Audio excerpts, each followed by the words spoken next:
Ташкөмүр шаарында алгачкы ипотекалык турак-жай пайдаланууга берилди. Самалка министрлер кабинетинин төрагасынын орун басары УКМК төрагасы Камчыбек Ташиев катышты. Иш-чаранын башында жаңы турак-жайдын буга чейинки абалы тууралуу видео тасма көрсөтүлдү. Өзүңүздөргө жакшы белгилүү болгондой, азыр маалыматтан уктуңуздар, бул үйлөр убагында заводдун жанагы общежитиялары болуп салынып, бирок акыркы 30 жылдан бери каралбастан бардыгы талкаланып, ошол өзүнүн сөөгү гана калган эч нерсеси калбай, талкаланып калганы баарыңыздар көрөсүздөр, билесиздер. Эми ошону кайрадан жандандырып, кайрадан өзүнүн ордуна келтирип, общежитияны квартира катары кайрадан куруп, элге мына 96 үй бүлөгө квартира кылып кайрадан мамлекеттик ипотекалык компания тапшырып жатат. Бул деген ошол эле Союздан бери жашап келебиз, айрыкча ошо Союздун бузулгандан кийин, Союз кеткенден кийин, эгемендикти алганыбыздан кийин, ошол эгемендүүлүктү алгандан кийинки инфраструктуралар талкаланып, элдин жашоо турмушун начарлап, жылдан жылга жыл бетер болуп кыйналгандын эң азабын ушу Ташкөмүр шаары тартууга деп ойлоймун. Ушуну жакшы билесиздер сиздер. Себеби Ташкөмүр шаарында завод, фабрикалар көп эле. Ташкөмүр шаарында өнөр жайлуу шаар болчу, көп улуттуу эл жашайт эле. Бирок шаар каралбай калып, бардык эле ушундай имараттар талкаланып калгандыгын жакшы билесиздер. Мына эми кайрадан куруу, кайрадан элге ушулардын бардыгын элдин жашоо турмушун жаңылоо системасына кайра кайтып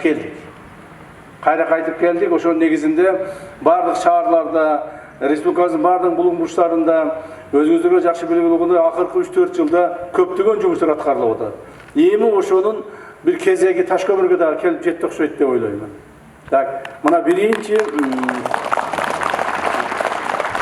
ошол жаңылануунун биринчи шарапаты ушул 2 үй болсун.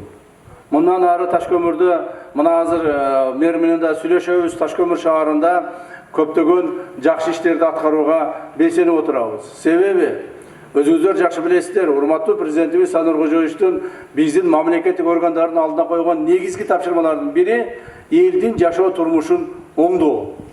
Эл жашаган жердеги инфраструктураны түзүп берүү. Мына ушул маселе.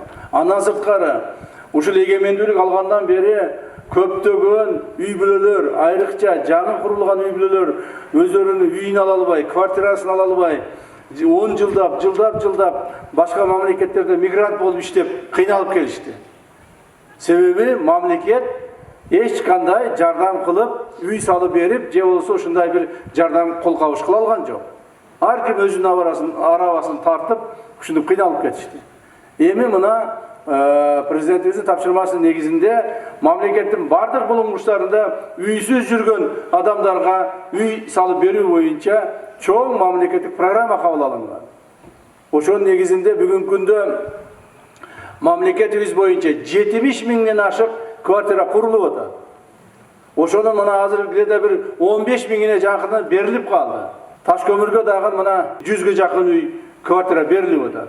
Эми Ташкөмүргө келе турган болсок, Ташкөмүр шаарында мен билгенден ошол эгемендүүлүк болгондон бери эч бир мамлекеттик органдын же башка бир инфраструктура, социалдык бир мекеме ишканалар курулуп же жаңыланган эмес. Ошо мурда эски ойдон калып кеткен, алар дагы ошо жыл өткөн сайын талкаланып отуруп, жашоого ыңгайсыз болуп калган. Эми ошолор баарын оңдоп, ордуна коюшубуз керек. Өз сөзүндө Камчыбек Ташиев Ташкөмүр шаарынын өнүгүшүнө өзгөчө көңүл бурулуп жатканын белгилеп, буга чейин 100 миллион сом каражат бөлүнгөнүн айтты. Ал эми жакынкы аралыкта оорукана, парк жана спорт комплекси сыяктуу социалдык маанидеги объектилер курулаарын билдирди. Ошондой эле өлкө башчынын тапшырмасына ылайык элдин жашоо шартын жакшыртуу багытындагы иштер уланаарын кошумчалады. Азыр биринчи эмнеден баштайлы деп атабыз. Биринчи баштайлы дегенибиз ошол Ташкөмүр шаарынын больницасын кайрадан куруп чыксак деген оюбуз бар.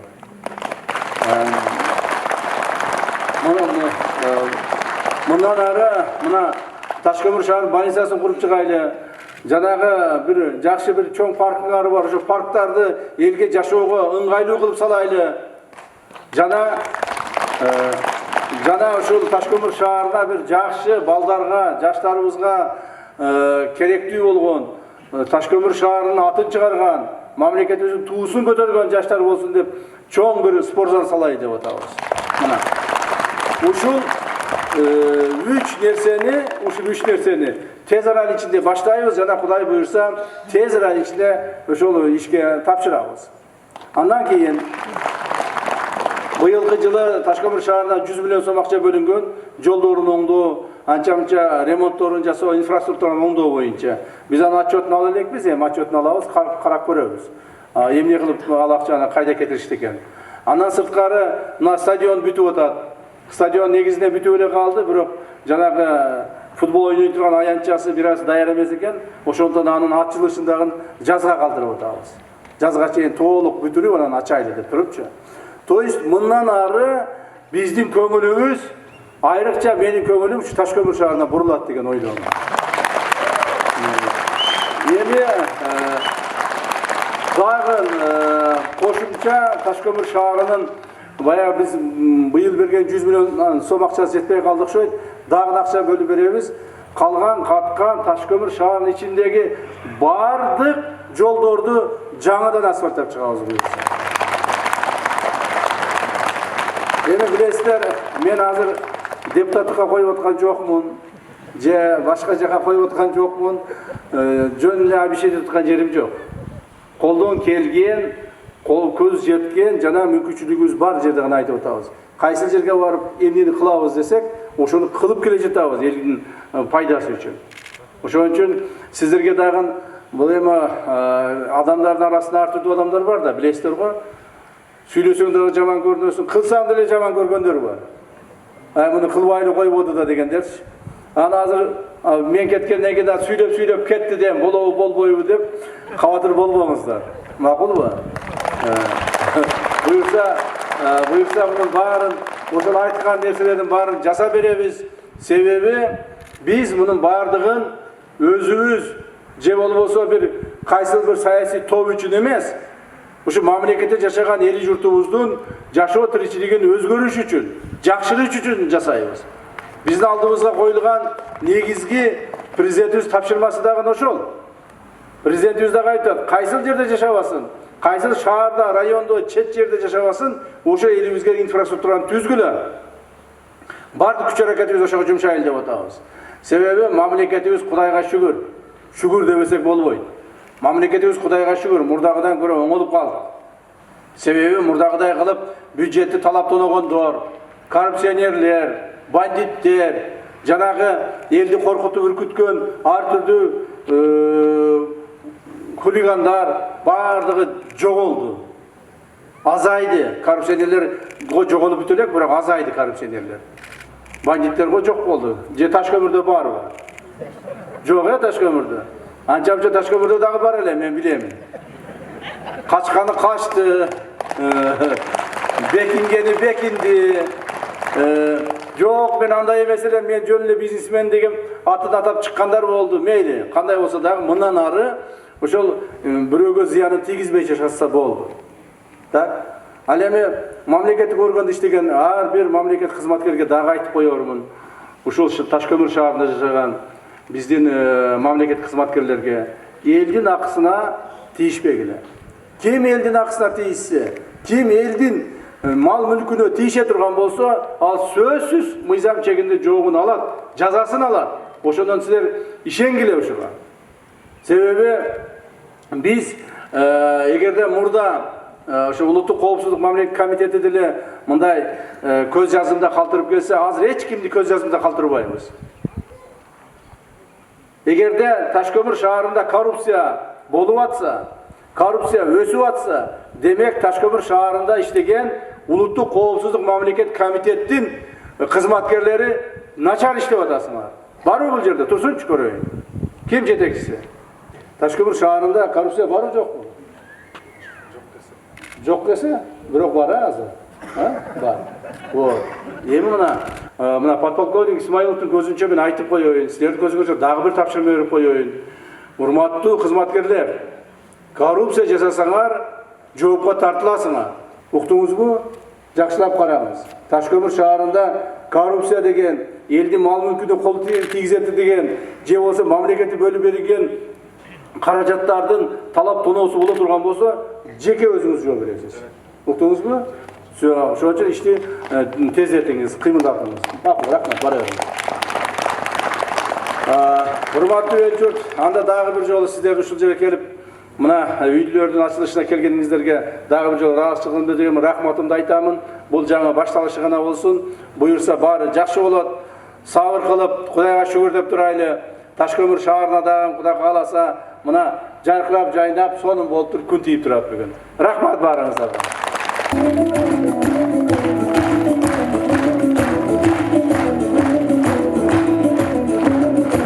Саламатсыздарбы, урматтуу коноктор. Здравствуйте, наши гости, жители города Ташкомыра. Сегодня у нас необычный день, наполненный радостью и тоже волнением. Мы сегодня все получим ключи. Но это ключи не просто ключи от квартиры, это наша стабильность, наша уверенность в завтрашнем дне. Уже завтра будет гореть свет в окнах. На площадке будет смех детей. Это, я считаю, что многие семьи, вы сделали десятки семей счастливыми.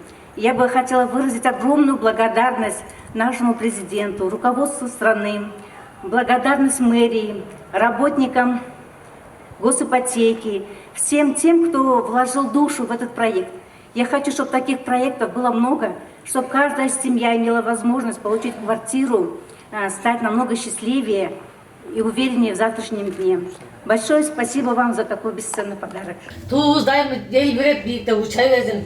Дайыма ушинтип ак дастарканда жолугушуп жүрө бери, элибизге тынччылык болсун, сизге дайыма ийгилик, сабырдуулук берип ушунчалык ушукка жеткизгенге миң мәртебе Кудайыма шүгүр кылам. Рахмат. Рахмат сизге. Кудайга кириңиздер. Күндө бир жашайт. Я. Мен. Siz mi? Önce çayını koyuverin. Önce çayını koyuverin. Bol. Ben olsa çayım. İki komadalı mı? Komadalı. Üç komadalı. 3 komadalı. Bala çakanız var mı? Dört balam var. Bir balam da tıp emeği boyunca alıtam. Balam uğurçan balam var. Alıtam. Daha Ha, bir balanız. Dısmene uğruydu. Bir balam. 4 balanız var. O var. Жақсы екен. Балдарыңыз бақытты болсын, ушул үйдөн жакшылап агарып көгөрө бериңиз. Рахмат. Саламатсыз. Кандай жакшы белесиз? Жакшы. Ой, красавица, кандайсың? Жакшы. Сонуңузда келтирип. Кандай үйүңөр жакшы болдуңбу? Жакшы. Эң жакшы. Это башталсын. Жакшы болуптур. Жакшы болуптур.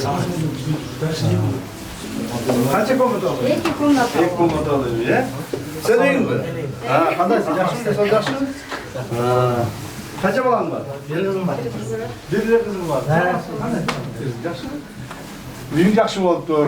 Буга чейин үйүң жок беле? Düğün yok olsun. Кайда шекли? Atayım çok şekli. Атайын шоуда шекли. Кандай өзүңөрдүн үйүңөр болуп калды? Эми үйүңөр жакшылап буйрсун, жакшылыктар болсун. Келечеги менен көп балалуу болуп, бактылуу жашагыла. Амин. Рахмат чоң. Сабак болуңуздар, жакшы болуңуздар. Nana girinsin nana. Nana olsun. Kel анасы. Nana olsun. Bismillahirrahmanirrahim. Чөп. Чөп істейміз. Атың кім? Arsın. Арсен. Қолын отасың ба? Çek çok. Çek çok. Жақсы бол, жақсы жүргін, ә? Rahmat istedim. Өзіңе не жұмыс қыласың? Ben аймақ başkanlığının başlığı oldum. Ипотеканы алдың еме? Төлеген ақшаң бар ма? Төлейсің, değil mi? Төлейміз de. Айына азаздан қанша төлейді десің? Ayın hazır bir 12-13 de 5 oldu. 12-13 bin айына төлейсің. Ә. Болды, шумен бүтіп болайсың. Жақсы болады екен, тұра ма? Урматтуу туугандар, мен эми кетейин. Дагы башка жумуштарым бар. Жумуш көп бизде. Ушу тынбай, ушу президентибиздин аткарган тапшырмалар дегенде, айткан тапшырмалар деген чуркап жүрөбүз, иштеп атабыз. Рахмат. Мамлекетибиздин баардык жагына ушу жардам бергенге аракет кылып атабыз. Тынч болуңуздар, жакшы жүрүңүздөр. Мынакей эл журт баарыбыз көрүп турабыз. Шөөгенди капка каталбайбыз. Жакшы иштерди көрүп атабыз. Алла таала ошо жолуңузга, сизге күч-кубат берсин. Эл башында Алла таала ушундай акылыңарга акыл, күчүңөргө күч, демеңерге дем берсин. Мамлекетибиз өнүгүп өссүн. Mына Шаарузда кызмат кылган кесими базар курулушунда командасына алып жардам эткен. Шаарузда көп өнүгүү астыга жылуулар болуп атат. Кудай таалам өзү колдосун. Жаңы комплексте 4 кабаттуу 2 үй, 96 батир, балдар ойночу жайлар, спорттук оюн аянтчалары жана 2 кабаттуу коммерциялык имарат бар. Ар бир батирде санузел, электр энергиясы жана жылытуу системасы орнотулуп, жашоого бардык шарттар түзүлгөн. Батирлерди ушул кезекке турган жарандарга гана берилет, жеңилдетилген ипотекалык жол менен алган жана ошондой эле баягы социалдык багыттагы турган жарандарга берилет. Азыркы учурда Таш көмүр шаары боюнча кезекте турган бүгүнкү күндө бизден баягы бардык талаптарга жооп берген жарандардын саны 145тин түзөт. Ал эми бүгүнкү күндө бериле турган жарандардын бул жерде 70ке жакын жарандарга батирлердин ачкычтары тапшырылат. Белгилей кетсек, турак жайдын имараттары Союз мезгилинде заводдун жатаканасы катары пайдаланылып келген. Эгемендик жылдары каралбай, таланып тонолуп, жеке колдорго өткөн. Кийин мамлекеттин карамагына өткөрүлүп, капиталдык түрдө оңдоодон өткөндөн кийин заманбап турак жайга айланган. Ошо завод жок болгондон кийин 10-15 жылдан кийин биринчи жолу Таш көмүрдө азыр ушундай здание берилип атат. Бул да болсо жакшы. Кана ушундай көп боло берсе. Таш көмүрдө ошонун зданиялар дагы бар болду. Дагы деле бар. Ошолордун немети бул биринчиси болсун. Эми сал жол ачылып, аларга да ушундай ипотечный болобу, бир колдонулуп кетсе жакшы болот эле.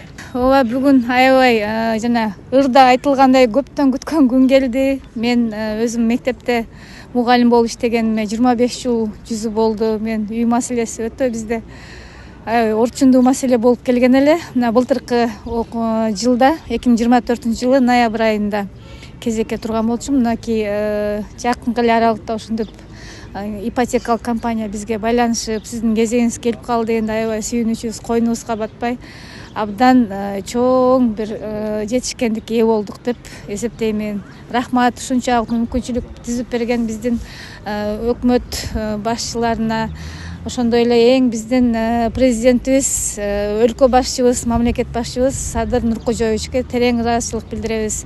Биздин генералыбыз Камчыбек Кыдыршаевичке баарына чың ден соолук, узун өмүр, ар дайым иштеринде ийгилик каалайбыз. Эл үчүн ушунчалык эмгек аракеттерин баардыгыбыз биз баалап келебиз. Иш-чарадан соң Камчыбек Ташиев Кызыл Алма айылына курула турган жаңы спорттук комплекстин долбоору менен таанышып, тиешелүү жетекчилерге бир катар тапшырмаларды берди. Кайра спорт комплекс кайра кичинекей го спорт комплекс. Жакта неме болот? Борцовский зал, боксерский зал. Парк ошол. Мына сен ошолордун баардыгын даярдап, жанагы акчасын чыгарып, сметный стоимостун чыгарып. Андан кийин президент распоряжение чыгартылды. Тапшырды. Жакшы көрөт. Анан биз акчасын бөлүп берейик, ишти баштап. Больница мыкынраак ошондой даярдап туруп, распоряжение чыгартып, на строительство больница жаңы имарат турабызбы? А эски имарат 7-8 жыл салынды. Аларды не кылабыз?